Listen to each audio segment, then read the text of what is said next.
Britain के इतिहास में आज हमारी चर्चा का विषय है 1822 से 1830 तक ब्रिटेन की आंतरिक स्थिति किस प्रकार की थी, उस पर हम बात करेंगे।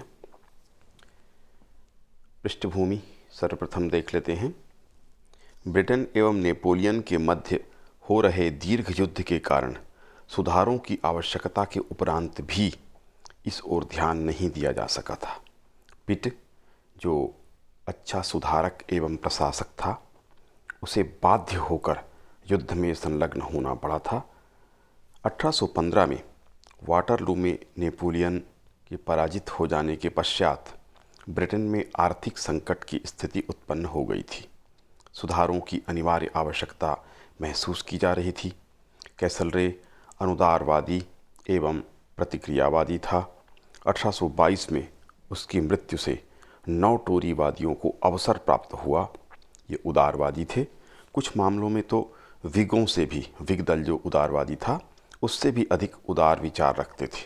1822 में वस्तुतः सुधारवादी युग का श्री गणेश माना जाता है। लिवरपूल मंत्रिमंडल में उदारवादी मंत्रियों का बहुमत था। इनमें लॉर्ड कैनिंग, रॉबर्ट पील, रॉबिन्सन और हस्किसन जैसे उदारवादी व्यक्ति थे जो कि सुधार के पक्षधर थे। अच्छी फसल और व्यापार में आ रही स्थिरता ने भी जनता के असंतोष को कम कर दिया था। इस तरह से सुधारवादी वातावरण निर्मित हो रहा था। तो नेपोलियन को पराजित करने के पश्चात आर्थिक संकट से जूझ रहा इंग्लैंड, अब कुछ उसमें परिवर्तन हो रहे थे। सुधारवादी व्यक्ति आ गए थे, 9 टोरीवादी सुधार के पक्षधर थे। इस तरह से सुधारवादी युग का श्री गणेश हुआ। पहले सामाजिक आर्थिक सुधार हुए और उसके बाद संवैधानिक सुधारों के लिए भी वातावरण निर्मित हुआ था। J.A.R. मैरियट लिखते हैं, अराजकता का काल 1830 से नहीं बल्कि 1822 से ही समाप्त हो गया था। सुधार का समय लॉर्ड ग्रे के शासन से आरंभ नहीं होता बल्कि लॉर्ड लिवरपूल के मंत्रिमंडल के नवनिर्माण से ही प्रारंभ होता है। मैरियट ने आगे लिखा, फौजदारी कानूनों के सुधार को रोमिली ने बोया। रोमिली ने पहले प्रयास किए थे, फिर मैकिन्टोश ने सींचा और पील ने वैधानिक फसल तैयार की। इस तरह से इन तीनों के योगदान की चर्चा मैरियट करता है। अब हम देख लेते हैं पील, रॉबर्ट पील। इसने फौजदारी कानूनों में सुधार किया था। पहले देख लेते हैं कि पूर्व कानूनों में क्या दोष थे। इस समय ब्रिटेन 200 ऐसे अपराध थे ब्रिटेन में जिनके लिए मृत्युदंड दिया जाता था। न्याय का ढंग दोषपूर्ण था। अधिकांश अपराधी सजा प्राप्त नहीं करते थे, बच जाते थे और निरपराधों को दंड मिल जाता था। इस तरह की यहाँ की व्यवस्था थी। इससे देश की नैतिकता की स्थिति दिन प्रतिदिन गिरती जा रही थी। रोमिली के द्वारा इसमें सुधार का प्रयत्न किया गया था। उसकी मृत्यु के पश्चात मैकिन्टोश ने प्रयास किए तथा इनके द्वारा इसे सफल बनाया गया। पील के द्वारा इसमें सुधार किया गया था। पहला था अनावश्यक कानूनों की समाप्ति। ऐसे 278 तरह के कानून थे, 278 कानून थे, समाप्त कर दिए गए जिनका वास्तविक उपयोग नहीं था या अनावश्यक थे, उनको हटा दिया गया। दूसरा था नए कानून। समाप्त किए गए कानूनों में से कुछ अच्छी बातें थीं, उन तत्वों को निकालकर 8 नए कानून तैयार किए गए जो उपयोगी थे। तो 278 को समाप्त करके 8 नए कानून बने। तब भी 270 कानूनों में कमी आ गई जो अनावश्यक थे। अपराधों की श्रेणी में परिवर्तन किया गया। ऐसे 100 छोटे अपराधों को बड़े अपराधों की श्रेणी से हटा दिया गया। यानी 100 ऐसे अपराध थे जिनको बड़ा अपराध माना जाता था, जबकि वस्तुतः वे बड़े अपराध थे नहीं, बहुत छोटे छोटे अपराध थे। किसी के बगीचे से कोई सब्जी चुरा लेना, ये कोई बड़ा अपराध नहीं था, लेकिन ये बड़े अपराधों की श्रेणी में सम्मिलित था, तो इनको हटाया गया उससे। गंभीर अपराधों पर ही मृत्युदंड का प्रावधान रहा। यह सुनिश्चित किया गया कि केवल गंभीर किस्म के अपराधों हेतु ही मृत्युदंड दिया जाए। सामान्य अपराधों के कारण भी मृत्युदंड दे दिया जाता था। इस तरह की व्यवस्था को समाप्त किया गया। अपराध की गंभीरता का गंभीरतापूर्वक परीक्षण करने के बाद ही ये दंड दिए जा सकते थे। तो इस तरह की व्यवस्था की गई। पील के अन्य सुधार थे पादरियों की विशेष स्थिति में परिवर्तन। रॉबर्ट पील के द्वारा पादरियों को विशेष सुविधाएं थीं। उन सुविधाओं को समाप्त किया गया जो पादरी होने के नाते उन्हें प्राप्त थीं। उन्हें फौजदारी कानूनों में छूट प्राप्त थी। सामान्य जैसे कोर्ट का सिस्टम होता है, सामान्य न्यायालय, उन न्यायालयों में इनके खिलाफ मुकदमा नहीं चल सकता था। इस प्रावधान को समाप्त किया गया। अब पादरियों के केस भी सामान्य प्रकार के न्यायालयों में सुने जा सकते थे। इनमें इनकी जो सुनवाई होती थी वो या तो धार्मिक न्यायालयों में होती थी, या फिर पोप के समक्ष अगर बड़ा कोई अपराध है तो, या सामान्य कार्डिनल और देश के स्तर पर जो बड़े पदाधिकारी थे धर्म के, वहाँ इनकी शिकायत या सुनवाई हो सकती थी, अन्यथा नहीं भी हो सकती थी। किंतु सामान्य कोर्ट में इनकी सुनवाई नहीं हो सकती थी। तो ये विशेष दर्जा पादरियों को प्राप्त था जो समाप्त हुआ। विवाह कानूनों में सुधार किया गया। विसंगतियाँ थीं। सामान्य तौर पर एक विवाह को ही स्वीकार किया गया। तलाक के जो प्रावधान थे इनमें बहुत सारी विसंगतियाँ थीं। अलग तरह के कानून थे और इसका कार्यान्वयन सही ढंग से नहीं हो पाता था। ढीले ढाले कानून थे, स्पष्टता उनमें नहीं थी। उनमें सुधार किया गया। फौजदारी कानूनों के क्रियान्वयन प्रक्रिया में जब उसको कार्यान्वित किया जाता है, लागू किया जाता है, तो वो प्रक्रिया भी बहुत ढीली थी, सुनिश्चित नहीं थी, निश्चित नहीं थी। इसकी प्रक्रिया में सुधार कर कानून की अनिवार्यता स्पष्ट की गई। कानून के दायरे में जो भी आएगा उस पर उसी प्रकार से कार्यवाही की जाएगी, इसको निश्चित किया गया। इसी प्रकार जूरियों के संबंधित कानून में सुधार हुआ। जो न्यायाधीश होते थे, जूरी होते थे, उनका संगठन, उनके पद किस प्रकार से उनको हो, वेतन संबंधी नियम, ऐसे 66 कानूनों में संशोधन किया गया तथा उनको व्यवस्थित किया गया। तो जूरियों से संबंध में के कानूनों के संबंध में, न्यायाधीशों के संबंध में कानूनों में जो विसंगतियाँ थीं, ऐसे 66 कानूनों में संशोधन किया गया था। राजधानी हेतु नवीन पुलिस व्यवस्था की गई। पुरानी जो व्यवस्था थी वह व्यवस्था उपयुक्त नहीं थी। उसमें परिवर्तन कर नवीन व्यवस्था स्थापित की गई। समय के अनुसार उनमें परिवर्तन किया गया। तो पुलिस व्यवस्था को भी दुरुस्त किया गया। कैथोलिक मुक्ति कानून में रॉबर्ट पील ने सहयोग किया था। जब वह दोबारा गृह मंत्री बना था तो हाउस ऑफ कॉमन्स का नेता भी था। उस समय उसके द्वारा कैथोलिक मुक्ति कानून में सहयोग किया गया था वातावरण निर्माण में। ये भी उसका योगदान था, जिससे 1829 में जाके ये पास हो सका था। 1829 में ये कानून पास हुआ था। अन्य संप्रदायों को समान सुविधा। लॉर्ड रसेल के प्रयासों से कैथोलिकों को प्राप्त सुविधा नॉन कन्फर्मिस्टों को भी प्रदान कर दी गई। ये जो थे नॉन कन्फर्मिस्ट, ये उग्र विचारों वाले प्रोटेस्टेंट थे। इन्हें भी सुविधा दी गई। जो कैथोलिकों को सभी पदों को प्राप्त करने का अधिकार दे दिया गया था, वो अधिकार इन्हें भी प्राप्त हो गया। आर्थिक एवं व्यापारिक सुधार। आर्थिक एवं व्यापारिक सुधार अर्थ मंत्री रॉबिन्सन एवं व्यापार मंत्री हस्किसन के द्वारा किए गए थे। ये सुधार थे, पहला, आय व्यय की जांच। इस समय तक आय व्यय की जांच का विधिवत ढंग विकसित नहीं हुआ था। आय व्यय के लिए निश्चित प्रक्रिया तय की गई, सरकार की भी और सामान्य लोगों की या किसी फर्म के संबंध में भी ये नियम आगे बढ़े।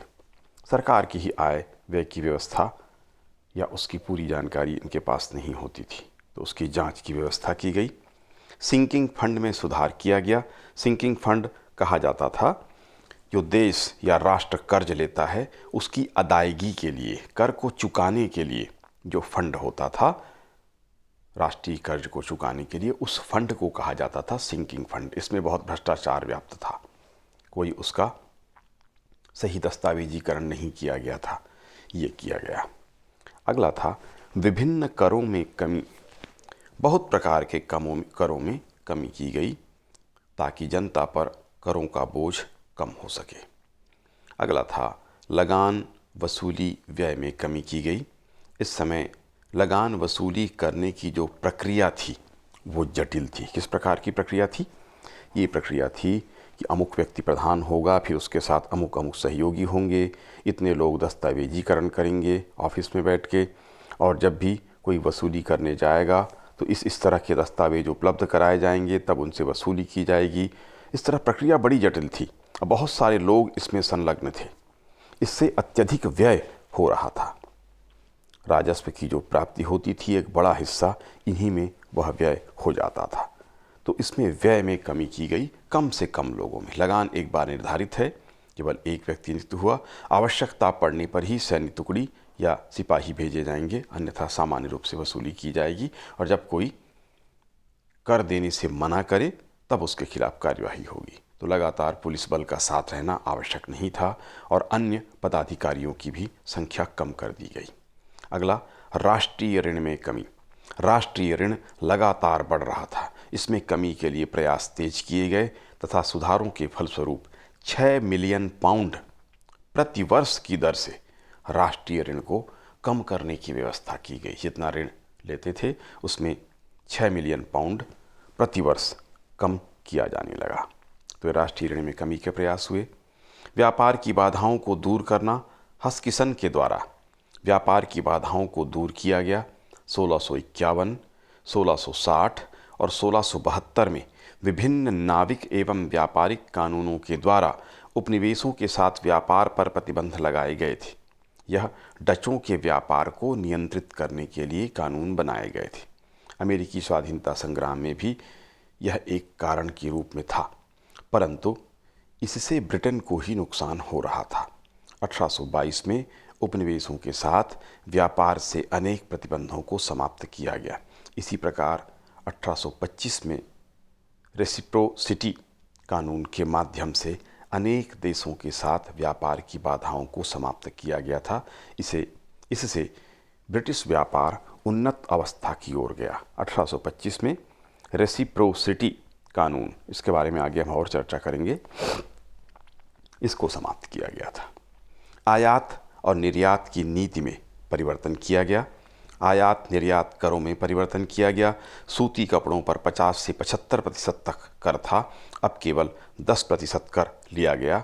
अनेक वस्तुओं जिन पर 40% से 180% तक कर लिया जाता था, अब केवल इनके लिए 25% निर्धारित कर दिया गया। अब 180, 40 से लेकर 180% तक था, उसको कम करके 25% निश्चित कर दिया गया।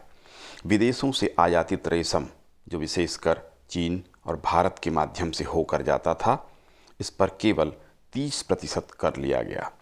लोहा, कागज, बोतलें और इसी प्रकार की अनेक वस्तुओं पर कर भार में कमी की गई। इस प्रकार आयात निर्यात करों की दरों में परिवर्तन किया गया, बल्कि कम किया गया कहना ज़्यादा उचित होगा, बहुत कम कर दिया गया। उद्योगों की बाधाओं को दूर करना। इसी प्रकार उद्योग की बाधाओं को भी दूर किया गया। कर कम करने की नीति यहाँ भी लागू की गई। ब्रिटिश उद्योगों और व्यापार को अंतर्राष्ट्रीय प्रतियोगिता करनी पड़ी थी। स्वदेशी उद्योग और व्यापार की सुरक्षा के लिए कच्चे माल से कर हटा दिए गए। निर्यात संबंधी प्रतिबंध उठा लिए गए। मजदूर विदेश न जाएं, इसके लिए उन्हें सुविधाएं दी गईं तथा उनके हित में कानून बनाए गए। मजदूर व पूंजीपति के संबंधों को ठीक करने हेतु पुराने समुदाय कानूनों को समाप्त किया गया। जांच कराई गई तो इनको उपयुक्त नहीं पाया गया, इसलिए इनको समाप्त किया गया। मजदूरों ने इसका विरोध भी किया था, मजदूरों ने आंदोलन भी किया था। इस कारण ट्रेड यूनियन संगठनों पर कुछ प्रतिबंध भी लगा दिए गए थे। पारस्परिक अधिनियम, यही पारस्परिक अधिनियम हिंदी में कहते हैं, अंग्रेजी में इसे रेसिप्रोसिटी, जिसकी चर्चा हमने की थी, एक्ट या अधिनियम के नाम से जाना जाता था। 1825 में यह अधिनियम पारित किया गया। उपनिवेशों को कुछ व्यापारिक अधिकार प्रदान किए गए। इसी के आधार पर इंग्लैंड ने दुनिया के अन्य महत्वपूर्ण देशों के साथ व्यापारिक संधियां की।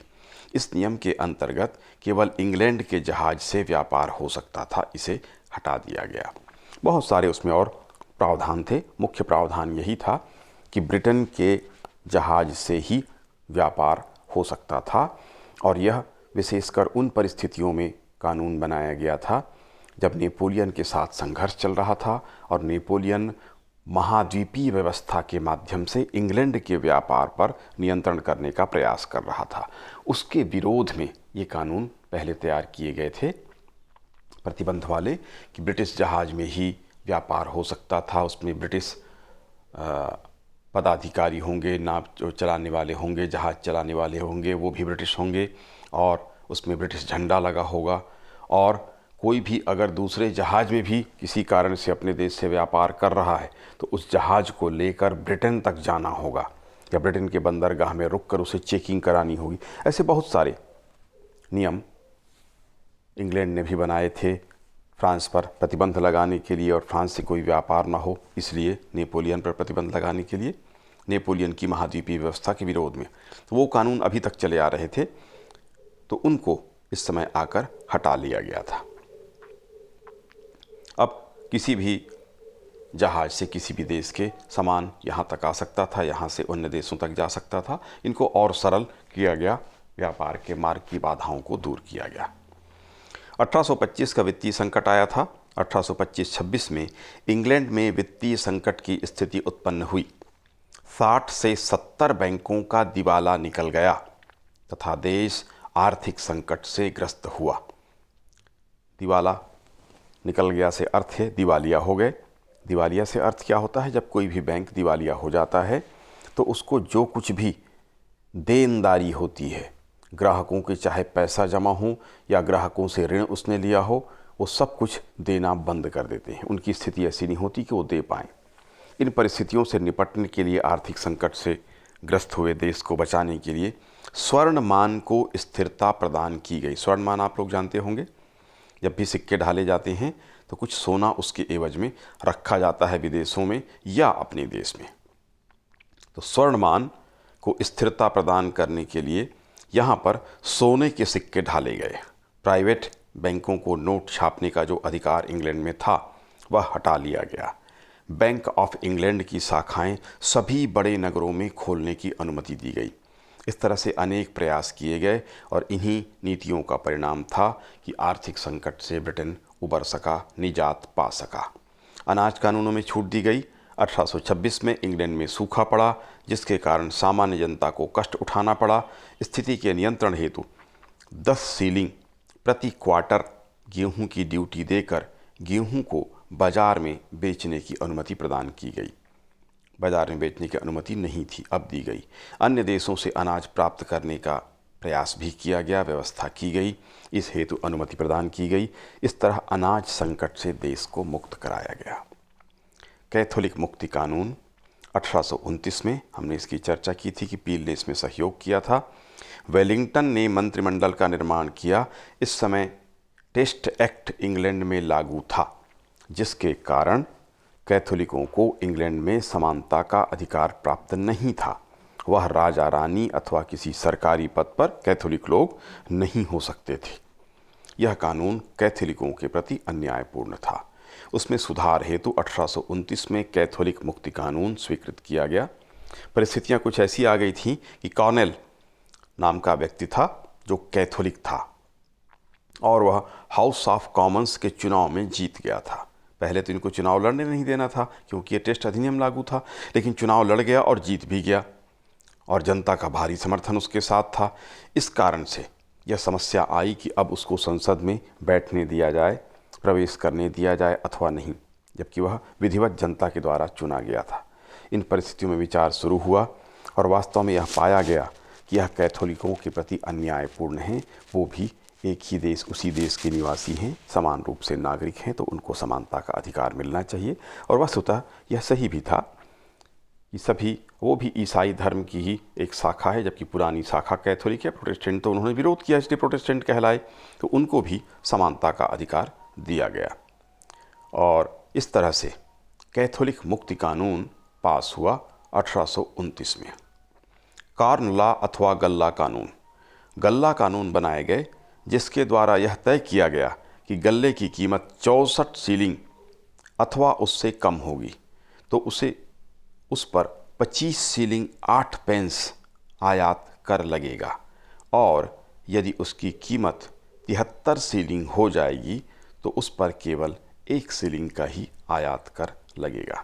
इस तरह से कॉर्न लॉ अथवा गल्ला कानून, ये अनाज से मतलब होता है, गल्ला से, कॉर्न भी अनाज को ही कहा जाता है, तो गल्ला कानून अथवा कॉर्न लॉ कहा जाता है। उसके लिए ये नियम तय किए गए। धार्मिक शपथ की समाप्ति की गई।